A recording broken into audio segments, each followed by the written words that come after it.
Hello friends, আমি কার্তিক আর আপনারা দেখছেন KM tutor channel. KM tutor চ্যানেলের পক্ষ থেকে আপনাদের সকলকে শুভেচ্ছা। ফ্রেন্ডস, আজ আমরা একটা নতুন ভিডিও নিয়ে তোমাদের সামনে উপস্থিত হয়েছি, যেখানে আমাদের যে এসএলএসটি 2025-এর এক্সাম হওয়ার যে একটা কথা আছে, সেই তার কিন্তু যে নোটিফিকেশান, সেই নোটিফিকেশান কিন্তু চলে এসেছে আমাদের, প্রায় বলতেই পারো তোমরা। কারণ আর মাত্র কয়েকটা দিনের অপেক্ষা, তারপরে আমরা তাদের যে নোটিফিকেশান, সেই নোটিফিকেশান আমরা এখানে দেখতে পাবো। তার সাথে সাথে পরীক্ষার কিছু পরিবর্তন সম্ভবত হয়েছে। এখন নোটিফিকেশানটা এলে তোমরা সম্পূর্ণভাবে জানতে পারবে যে পরীক্ষাটা কোন পদ্ধতিতে হতে চলেছে। কারণ এখানে যে পদ্ধতিগুলো ওখানে রাখা হয়েছে তার 3টে ফরম্যাট আমাদের সামনে এসেছে, যেটা আমরা তোমাদের সামনে শেয়ার করব। এবং তার সাথে বলবো, যারা এখনো পর্যন্ত চ্যানেলটি সাবস্ক্রাইব করনি তারা অতি সত্বর চ্যানেলটি সাবস্ক্রাইব করে নাও। কারণ আমাদের এই চ্যানেলে এসএলএসটি যাবতীয় তথ্য তোমরা পাবে, এবং এই চ্যানেলের মাধ্যমে SLST, Sanskrit, PSC, Sanskrit, net set, Sanskrit and paper one, ঠিক আছে, এছাড়াও সংস্কৃতের একাধিক যে এক্সাম ইত্যাদি যে এক্সাম, সেই এক্সামের টোটাল তথ্য তোমরা এই চ্যানেলের মাধ্যমে পেয়ে যাবে। দেখো, আজকে 3টে পয়েন্ট আমরা উল্লেখ করব, যে পয়েন্টগুলো পরীক্ষাতে আসতে চলেছে। নতুনরা কি সুযোগ পাবে, এটা কিন্তু তোমরা ধরে রাখতেই পারো। নতুনরা কিন্তু সুযোগ পেতে চলেছে। কারণ কি? কারণ প্রায় 2016, অর্থাৎ 2016-র পর থেকে কিন্তু এখনো পর্যন্ত কোনো এসএলএসটি হয়নি। তো সেই হিসাবে প্রত্যেকেই চাপে আছে, এবং সরকারও চাপে আছে একটা এসএলএসটি নেওয়ার। কিন্তু যখন এই সুযোগ এসেছে একটা, অনেকে চিন্তা করেছিল যে পুরনোদেরকে নিয়েই হয়তো এক্সামটা হবে। কিন্তু যে তথ্য আমরা পাচ্ছি, আমাদের মনে হচ্ছে নতুন এবং পুরনো উভয়ই কিন্তু এই সুযোগটা পেতে চলেছে। তার বিভিন্ন কারণ তোমরাকে এর আগের ভিডিওতেও আমরা জানিয়েছি।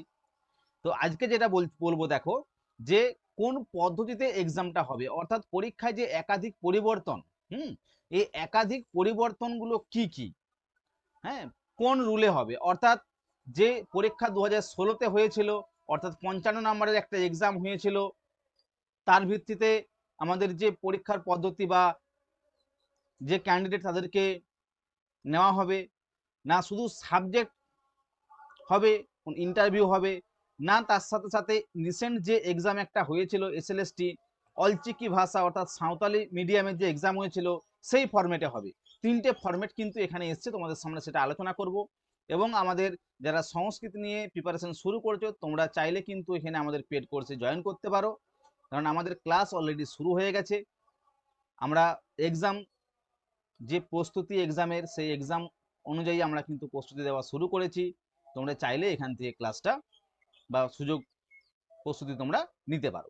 তো দেখো, যে 3টে পদ্ধতি এখনো পর্যন্ত শিক্ষা দপ্তরের কাছে পৌঁছেছে, সেই 3টে পদ্ধতি আমি তোমাদের সামনে একটু আলোচনা করছি। 1 নম্বর পদ্ধতি কি, যেটা আগে এক্সাম হয়েছিল, অর্থাৎ 2016 সালে এসএলএসটি যেটা ছিল, 55 নাম্বারের কি ছিল এক্সাম, এবং একাডেমিক অ্যান্ড ইন্টারভিউ নিয়ে কিন্তু একটা প্যানেল হয়েছিল। 55 নাম্বারের এক্সাম, একাডেমিক প্লাস ইন্টারভিউ নিয়ে কিন্তু একটা প্যানেল, সেই ফরম্যাটও কিন্তু শিক্ষা দপ্তরের কাছে গেছে। 2 নম্বর গেছে কি, শুধু সাবজেক্ট অ্যান্ড ইন্টারভিউ, অর্থাৎ 90 নম্বরের সাবজেক্ট এবং 10 নম্বরের ইন্টারভিউ, 2 নম্বর পদ্ধতি, এটাও কিন্তু গেছে, যে এই ফরম্যাটেও কিন্তু এক্সামটা নেওয়া যেতে পারে।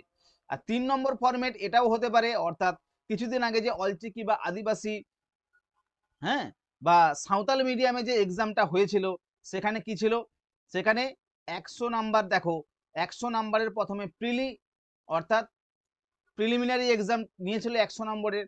তার সাথে সাথে করেছিল কি, এই প্রিলিটা তোমরা একটা নির্দিষ্ট কোয়ালিফাই নাম্বার তোমাকে পেতে হবে। সেই প্রিলিতে যদি তোমরা কোয়ালিফাই করো, তাহলে কি হবে, তোমাদের 100 নম্বরের সাবজেক্টের কোশ্চেন ছিল, এবং তার সাথে ওই 100 নম্বরের নাম্বার থেকেই কিন্তু তোমরা ডাইরেক্ট কিন্তু ক্যান্ডিডেটকে সিলেক্ট করা হয়েছিল। এটা একটা আছে। কারণ এখানে যে 3 নম্বর যে পদ্ধতি, সেখানে ইন্টারভিউ বা একাডেমিক কিন্তু ছিল না, ইন্টারভিউ নেই আর একাডেমিক নেই। প্রিলিতে তোমরা পাস করলে তোমরা ডাইরেক্ট সাবজেক্টে এক্সামে তোমরা যেতে পারতে। তাহলে এই 3টে ফরম্যাট কিন্তু শিক্ষার্থীর কাছে পৌঁছেছে। তো এই 3টে ফরম্যাটের মধ্যে কোনটা হতে চলেছে, এখনো পর্যন্ত নোটিফিকেশন না আসা অবধি কিন্তু আমরাও শিওর নয় যে কোন ফরম্যাটে তোমাদের এক্সামটা নেওয়া হবে। তো আর মাত্র দিন দশেকের অপেক্ষা, আশা করি তার মধ্যে 1 সপ্তাহের মধ্যেই তোমরা হয়তো জানতে পারবে।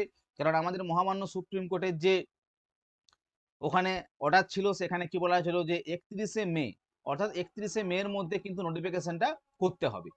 এবং সেই অনুযায়ী যদি আমরা এগোই, বা সেই অনুপাতে বিভিন্ন শিক্ষা দপ্তরের যে নতুন নিয়োগের যে প্রস্তুতি, সেটা কিন্তু শুরু করে দিয়েছে, আমরা কিন্তু জানি অলরেডি।